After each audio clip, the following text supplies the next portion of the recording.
Bonjour à tous, bienvenue dans cette quatrième vidéo. Aujourd'hui nous sommes le jeudi 7 mai et on va découvrir ensemble notre quatrième lettre ou notre quatrième son. Alors, j'ai écrit des mots au tableau, je vous laisse les lire et je vais encore une fois vous demander quel est leur point commun. Vous pouvez mettre pause comme d'habitude. Ils ont tous un point commun, ils ont tous quelque chose de pareil. Donc je vous les lis. La fusée, du poison, un oiseau. Alors, avez-vous trouvé le point commun de ces trois mots? Alors, il fallait reconnaître que tous ces mots comportaient la lettre S. Ici, dans le mot fusée, ici, dans le mot poison, et ici, dans le mot oiseau. Mais il n'y a pas quelque chose de bizarre? Fusée, poison, oiseau. Je vois la lettre S qu'on avait apprise et pourtant j'entends Z.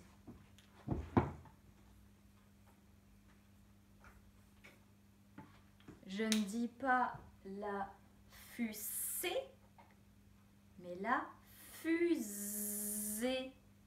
Tiens, c'est étrange. On retrouve le son Z, mais pourtant il s'écrit avec la lettre S. Ben, c'est ce qu'on va découvrir aujourd'hui, c'est la leçon d'aujourd'hui, de cette quatrième vidéo. Aujourd'hui, nous découvrons que la lettre S, quand on la voit, parfois elle peut chanter Z. Bon, mais ce qui nous intéresse, c'est de savoir quand, puisque on ne va pas savoir quand est-ce qu'on va devoir la lire S ou on va devoir la lire Z. Eh bien, il y a une règle qui permet de savoir dans quel cas chanter S ou dans quel cas chanter Z, et on va la découvrir ensemble. Alors,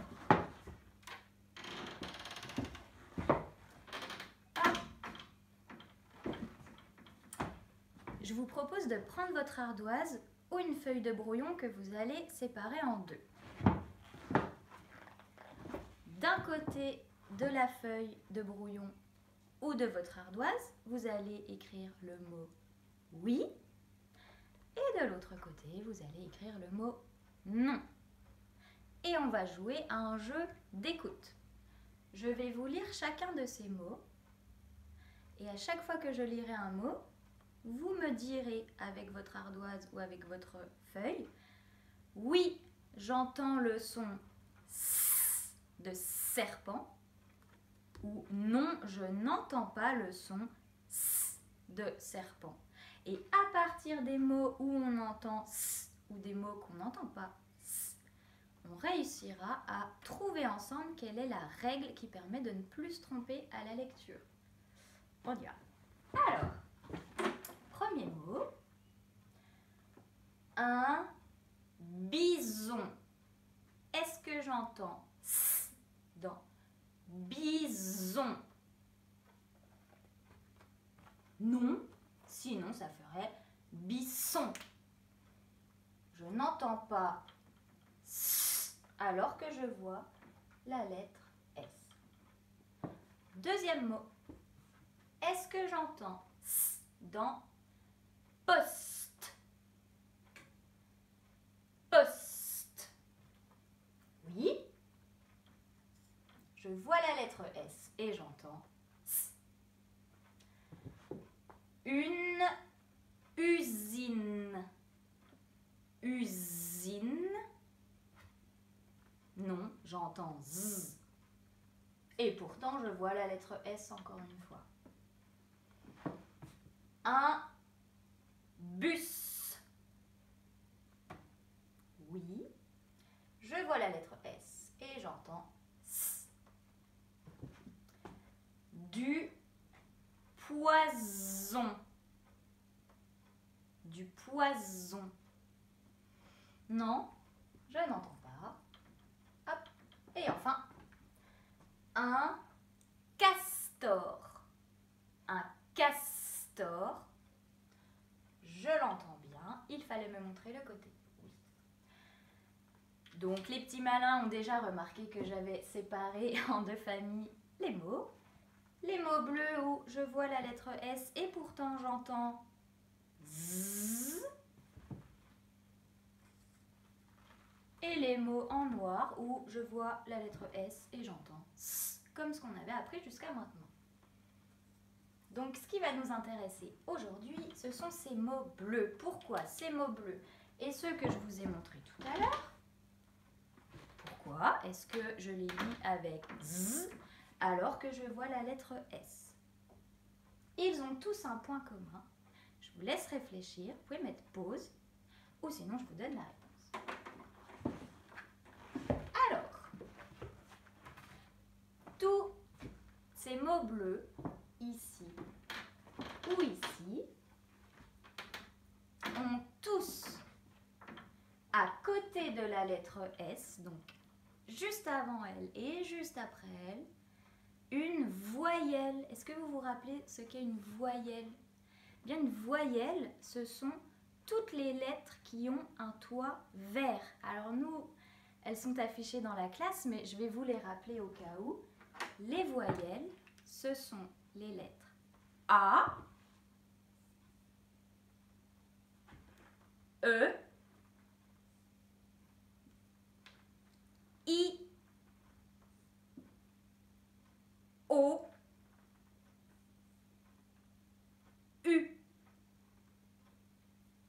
Et il y a aussi la lettre Y qui chante I.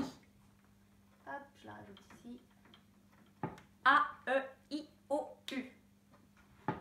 Donc, dans un mot, à chaque fois que la lettre S est coincée, mais vraiment des deux côtés, par une voyelle, elle chantera Z. On va vérifier. Un bison. Je regarde la lettre S. Juste avant elle, il y a un I. C'est bien une voyelle. Et juste derrière elle, il y a un O. C'est bien une voyelle. Le S est coincé entre deux voyelles. Il chante donc Z. La poste. Juste avant le S, j'ai bien une voyelle là, un O. Mais juste derrière elle, j'ai un T. Et le T n'est pas une voyelle. Donc c'est bien normal, il ne chante pas Z. La règle qu'on découvre aujourd'hui et dont il faudra se rappeler pour les exercices que vous aurez dans votre plan de travail, si la lettre S est coincée juste devant et juste derrière, à gauche et à droite, par une voyelle, elle chante Z. Alors je m'arrête là pour la vérification pour pas que la vidéo soit trop longue, mais vous pouvez mettre pause et montrer, ah oui, il y a bien une voyelle devant et derrière, donc ça chante Z. Voilà, ça c'est pour la lettre S. Donc je vais m'arrêter là pour aujourd'hui. Je vais vite parce qu'en fait je ne peux pas mettre des vidéos de plus de 15 minutes sur YouTube, donc je fais vite. Mais vous pouvez mettre pause et regarder plusieurs fois la vidéo, et puis il y a les exercices d'entraînement qui vont venir. Donc pour récapituler ce qu'on a appris aujourd'hui, on a appris que la lettre S, jusqu'à maintenant on avait appris qu'elle chantait S, comme dans serpent.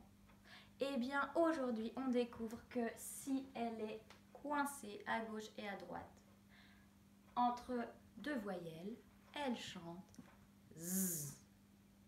Par contre, si elle n'a qu'une seule voyelle à sa gauche ou à sa droite, ou deux consonnes, deux maisons à toit rouge, elle va chanter S, comme on a appris jusqu'à maintenant.